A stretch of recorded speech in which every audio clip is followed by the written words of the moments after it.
So let's go across to Robert Parker, Head of Strategic Advisory Group at Credit Suisse Asset Management, who joins us on the phone line from London to track all of the positive data. Robert, hi, good afternoon.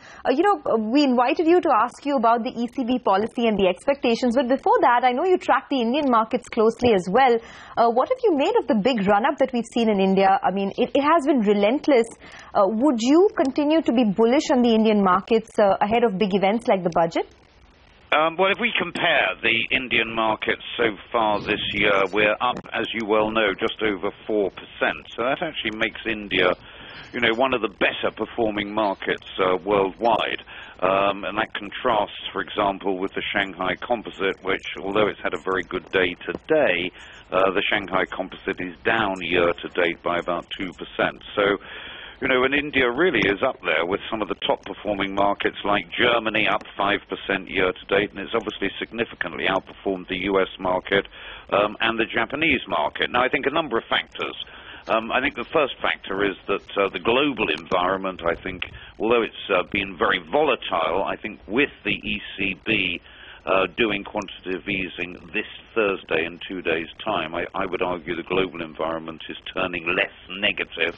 I also think linked into that, oil prices are starting to form a base around current levels. So, that investor confusion about the outlook for the oil price, I think, is now decreasing. But most notably in the case of India, India clearly is one of the major beneficiaries from the decline in oil prices. This is going to be a boost to growth. I think investors are much more positive on the growth outlook for India now. And generally forecasters are upgrading their outlook for GDP growth this year to well above 6%. But is all that factored in, Robert? Is it all of that factored in at current levels, or is there more to come? I think there is slightly more to come. Now, I use the word slightly because, obviously, valuations are now starting to look somewhat stretched in the Indian market, and clearly, India is now, if one just looks at price-earnings ratios, India is now one of the more expensive markets. Having said that, I do think the growth outlook is positive. I do think the outlook for low inflation is intact, with inflation at 5% or less.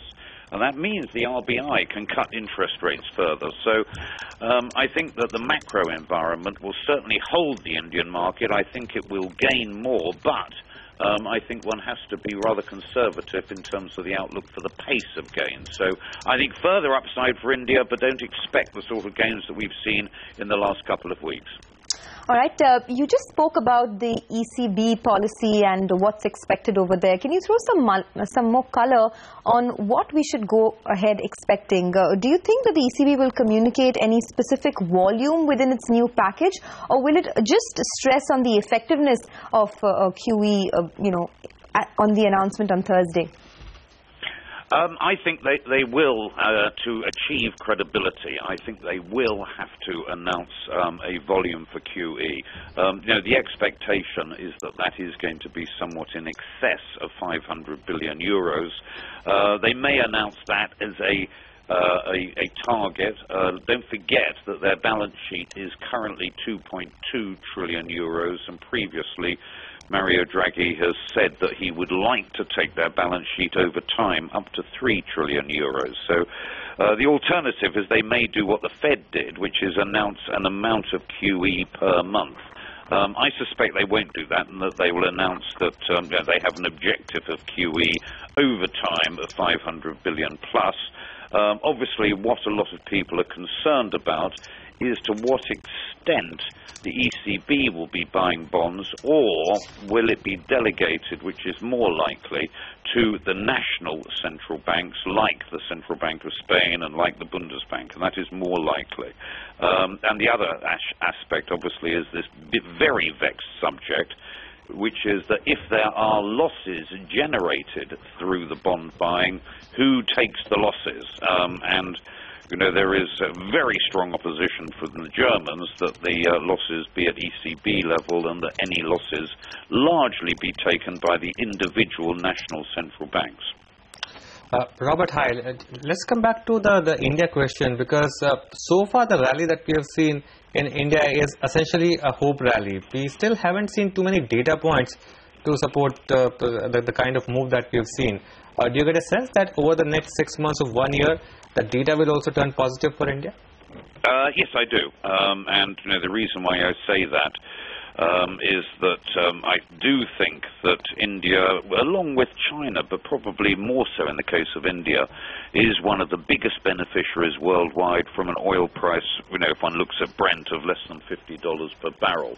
That is good for energy-consuming sectors in India. It's good for the consumer sector in India. And I think critically, if one looks at, one of the problems which we've discussed in the past of the Indian economy, it's been in 2013 and most of 2014 an unacceptably high level of inflation. And that's, why, quite rightly, the RBI has been focusing on reducing that level of inflation. And now the RBI, I think, must be quite pleased with the fact that inflation is down to 5% and is likely to stay at that level.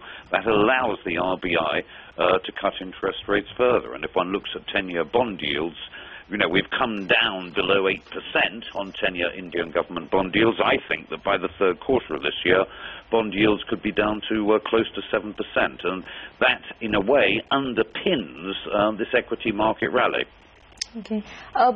Emerging markets were the big game in 2014, Robert. What's the sense you're getting about 2015? Do you think emerging markets will continue to outperform developed markets? Or given that the growth in the US is picking up, things could turn? Well, I think the point to make is that emerging market performance has been very divergent. And, obviously the theme in 2014 was the very good performance, with one or two exceptions like Korea, but the big outperformance by Asian markets. And it wasn't just India. We obviously last year had this very strong performance from mid-year onwards by the Chinese market, with continued strong performance by markets such as the Philippines and Indonesia. So 2014 was very much a year for focusing on Asian markets. If one looked at other emerging markets in 2014, Eastern Europe and Russia struggled, South Africa struggled, and Latin America was an area of underperformance. I think Latin America will continue to underperform. If you look at the two big markets, Mexico's very expensive. Brazil, the market is fighting 12% plus bond yields. So I don't see the Brazilian market picking up. Russia, we all know it's cheap, but it has ongoing problems. Most notably, Russia is obviously one of the biggest losers from the fall in the oil price. The outlook for Asian markets, I think, generally is very good indeed. Some of the markets like Indonesia and the Philippines are looking somewhat stretched at the moment, but the Indian and Chinese markets, I think, still the outlook is positive.